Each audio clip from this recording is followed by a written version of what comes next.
قبل ما نبدأ الفيلم صلى على النبي واعمل اشتراك في القناة وفعل زر الجرس علشان يوصلك كل ملخصاتنا.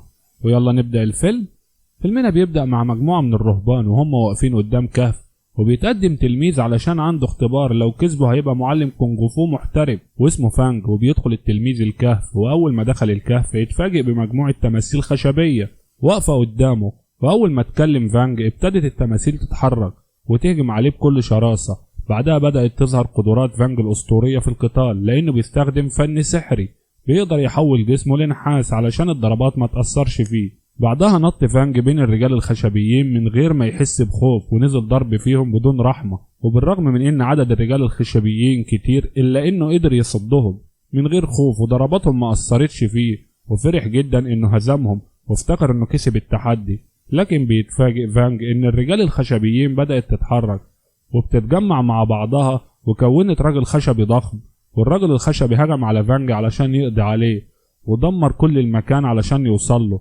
لكن فانج بذكائه قدر يشوف الحبال اللي بتحرك الراجل الخشبي وشدها ووقع الرهبان اللي بيتحكموا فيه، فكلهم حيوه على المكسب وأصبح معلم كونغ فو أسطوري. بعدها ساب مدرسة الشاولين ورجع للقرية بتاعته علشان يقابل أهله وأصدقائه، لأنه ما شافهمش من سنين طويلة بسبب التدريب وسط الجبال. وبنروح لقصر إيردو، وإيردو ده بيكون عمدة المدينة ومعروف عنه إنه شرير وظالم، لدرجة إن لما واحد من أهل المدينة اترجاه وطلب منه يزود الأكل للناس لأنهم مش لاقيين ياكلوا، رفض وأمر المساعد بتاعه بقتل الراجل من غير رحمة. وبنروح لفانج وهو في السوق وراح يقابل زو صديقه، وبنعرف إنهم كانوا أصدقاء من الطفولة. لكن فانج ترك زو وراح لمدرسة الشاولين.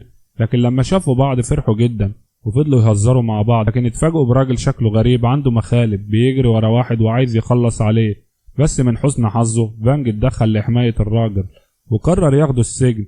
لكن الراجل رفض وبدأت مواجهة بينهم. لكن الراجل الغريب قدر يبعده عن طريقه وركب حصانه وهرب. لكن فانج ما سابوش وركب حصان وطلع وراه بسرعة جدا وفضل يطارده بين شوارع المدينة. واستمرت المطاردة لفترة كبيرة. لكن فانج رمى على الراجل حبل وقدر يمسكه بعد ما دمروا المكان كله. وفانج رماه على الأرض ووقف قصاده وسط الناس كلها وطلبوا في قتال. لكن ظهرت والدة فانج وفضلت تزعقله علشان عايز يقاتل من غير إذنها، وعرض حياته للخطر. والراجل الذئب استغل الفرصة وهرب. وبالليل بيتجمع مجموعة من الناس علشان يعملوا خطة علشان يتخلصوا من العمدة الظالم. لكن فجأة بيلاقوا سهام نارية بتضرب عليهم، وبنعرف ان العمدة إيردو كشف خطتهم. وبيظهر الراجل الغريب تاني وبنعرف انه شغال مع العمدة ونزل ضرب فيهم ووجه لواحد منهم ضربة وقعته على الأرض. وفانج أمه فضلت مذنباه في المية الباردة طول اليوم لأنه اتخانق وسط المدينة وعرض نفسه للخطر. وفي النهاية والدته سامحته، وأول ما خرج من المية اتفاجئ ببنت مستخبية من غير ما حد يعرف. وبنعرف ان اسمها ماي وكانت هربانة من مجموعة مجرمين عايزين يخطفوها. وبيظهر المجرمين وبيسألوا فانج عن البنت، فبيقول لهم ما شفتهاش، فسابوه وراحوا يدوروا بعيد. وماي شكرته على إنقاذه ليها. بس بتظهر لين وبنعرف انها خطيبة فانج واخت صديقه زو.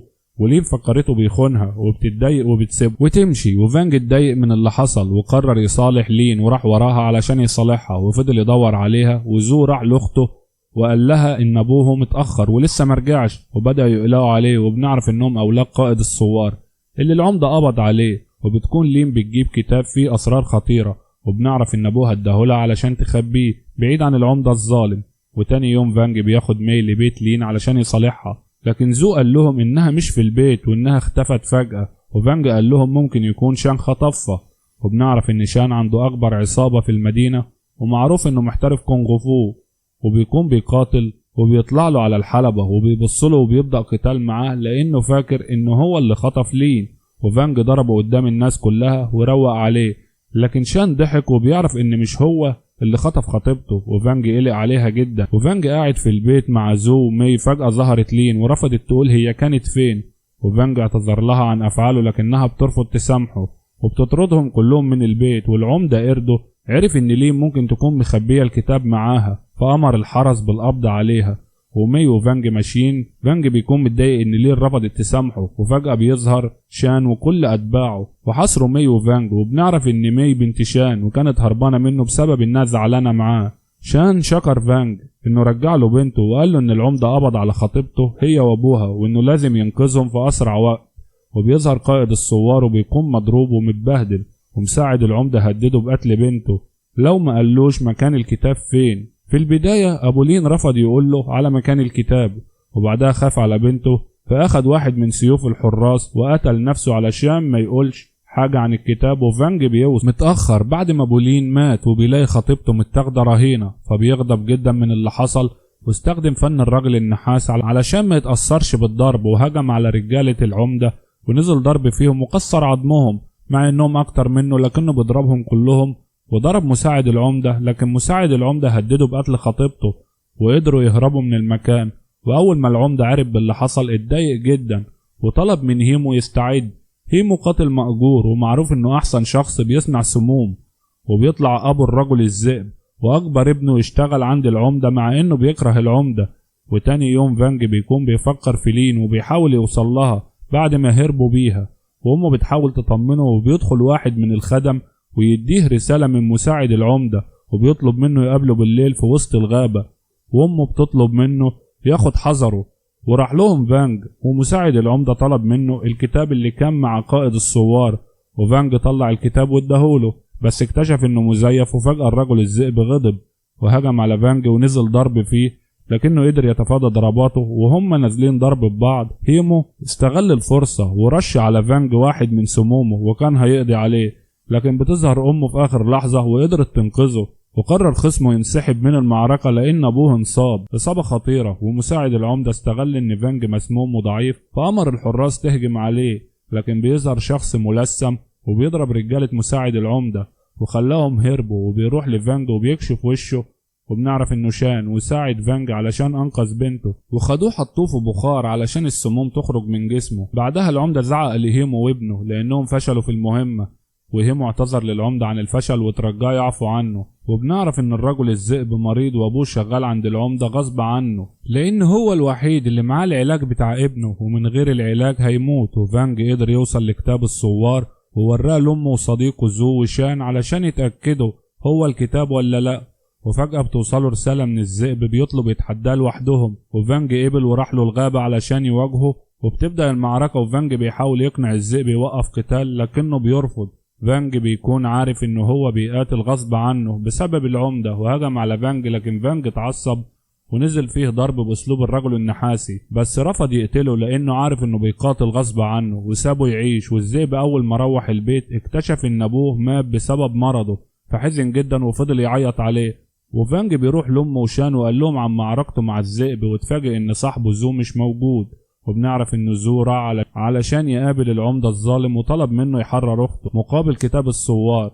والعمدة جاب له اخته يشوفها وكان واضع عليها التعذيب. زو اول ما شافها حزن جدا وقرر يديهم الكتاب مقابل يحرروا اخته. وفجأة بيظهر فانج ويهجم على الحراس قبل ما ياخد الكتاب، لكن العمدة قال لهم لو ما خدتش الكتاب هخلص على لين. وفانج وافق يبدل الكتاب مقابل حبيبته، لكن فجأة ام فانج وشان ظهروا وقدروا يضربوا الجنود ويرجعوا لين واحتفظوا بالكتاب. العمدة اتضايق من اللي حصل وامر الجنود تهجم عليهم، وبتبدأ المعركة بينهم وبين رجالة العمدة وبينزلوا ضرب فيهم من غير رحمة. وفي وسط المعركة العمدة ايردو كان عايز يقتل فانج، لكن لين وقفت قصاد السكين وفادته بحياتها. وفانج واقف مصدوم من الموقف، واخوها زو فقد اعصابه من اللي حصل وهاجم العمدة من غير تردد، لكن العمدة مسكه من رقبته وخلص عليه بضربة واحدة لانه ضعيف جدا. وفانج اتجنن بسبب اللي حصل لزو ولين وهجم على العمدة باسلوب الرجل النحاسي، لكن العمدة بيكون قوي وعنده مهارة القبضة الحديدية وقدر يتصدى لفانج وفضل يضربه في صدره بالقبضة الحديدية. وباقي الحراس قدروا يقبضوا على امه فانج وشان، والعمدة قدر يسيطر على فانج، لكنه قبل ما يخلص عليه بيظهر الذئب ويهاجم العمدة بكل شراسة لانه كان السبب في موت ابوه. في بداية القتال الذئب سيطر على العمدة وضربه ضرب جامد، لكن العمدة بيستخدم مهاراته وبيقضي عليه وينهي حياته بفن القبضة الحديدية. وفانج اضطر يهرب ويسيب والدته وشان مع الحراس لانه لو قاتل وهو مصاب هيقتلوه، والعمدة امر الحراس يدوروا عليه لحد ما يلاقوه ويخلصوا عليه. وفانج بيكون مستخبي مع ماي، وبيجي واحد من المدينة وبيقول لهم ان العمدة هيعدم ام فانج وشان في وسط المدينة. فقرر فانج انه يتصرف بسرعة، وتاني يوم شان وام فانج اتعرضوا قدام اهل المدينة، ومساعد العمدة بيقول لاهل المدينة إنهم هيتعدموا بسبب تهمة الخيانة، بس الناس مش بتصدق لأنهم عارفين إن العمدة ظالم، والحراس بتسكت الناس ويهددوهم. وفجأة بيظهر فانج ومعاه مي، وقال للعمدة إن الوقت جه علشان يتحاسب على كل جرايمه. بعدها ظهر جيش من الثوار داخلين بالسيوف، وبتبدأ المعركة بين جنود العمدة والثوار، والمكان كله بقى فوضى. وفي وسط المعركة العمدة هجم على فانج وضربه بشراسة لأنه بوظ له خطته، وفانج جري قدامه علشان يستدرجه لمكان مهجور علشان يقاتلوا لوحدهم. وأول ما العمدة دخل فانج هاجمه بكل شراسة، لكن العمدة قدر يصد هجومه لأن خبرته في فنون القتال كبيرة، وهجم على فانج. لكن فانج بيحاول يتصدى لهجومه مش بيقدر بسبب قوة العمدة، والعمدة استخدم القبضة الحديدية وضرب فانج ضربة مميتة علشان يقضي عليه. لكن فانج أظهر الفخ اللي عمله وضرب بيه العمدة ونزل فيه ضرب موت انتقام لحبيبته لين وصديقه زو، واستخدم فن الرجل النحاس وضرب العمدة ضربة قاضية. وأم فانج والثوار وشان قدروا يهزموا رجالة العمدة الظالم، لكنهم اتفاجئوا ان وزير الامبراطور وصل مع جنوده فحيوه باحترام. وفانج وصل ومعاه العمدة مربوط، وسلم الوزير كتاب الثوار علشان يعرف يكشف كل جرائم إيردو. ومساعد الامبراطور أمر بحبسه طول حياته عقاب على جرائمه، وقرر يعين شام مكانه عمدة لأنه ساعد الثوار وبعد عن الإجرام. ولحد هنا بينتهي الفيلم. ما تنساش تعمل لايك واشتراك في القناة، واشوفكم الفيلم الجاي.